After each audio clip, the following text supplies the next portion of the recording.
All right, it usually doesn't go this way under Joe Burrow, whether or not he is being affected in the backfield the way he was here and the way he was prior. I mean, the man went to an AFC title game practically on his back, but this ranks as the third worst margin of defeat of Joe Burrow's already storied career, a 24-point loss to a largely lifeless Titans team prior to this moment.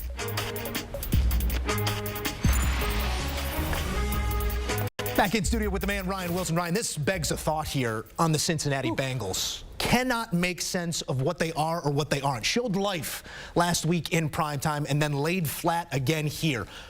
Talk to me about the offensive line. What do you see right now? I mean, you go get the biggest free agent name to shore up your left side, and still your quarterback playing from his backside. That's it. So it wasn't from lack of effort, Joe. They spent the offseason trying to bolster this offensive line, and it just hasn't worked. You couple that with a hobbled Joe Burrow, and this is the recipe for disaster. Now, you're playing a Titans team that, as you said, appeared lifeless for much of the season, the early part of the season, and they came out all cylinders firing here. It looked like that playoff game, how the Titans had wished it had gone a few years ago. And I don't know what the easy solution is. I don't know if you sit Joe Burrow down and say, look, we're not a very good football team right now. We're 1-3. We're not going to the playoffs, and you get healthy, or do you continue to roll with him because your quarterback wants to play?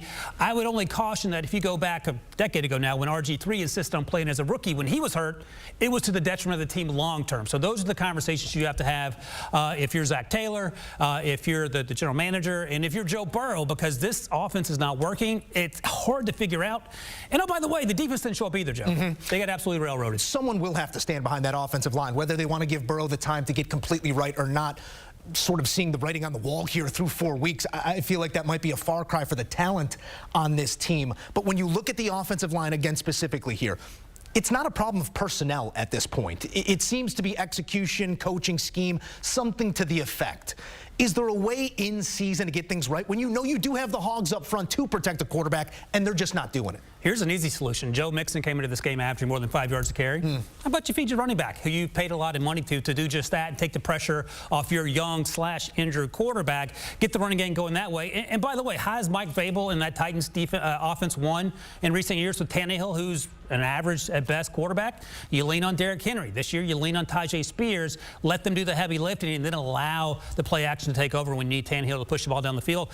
Do the same thing with Burrow until he gets healthy. We know Burrow is a franchise quarterback, but you have Mixon standing right back there looking to make plays. Easier said than done, but there are things to be figured out right now in Cincinnati. Ryan, thank you.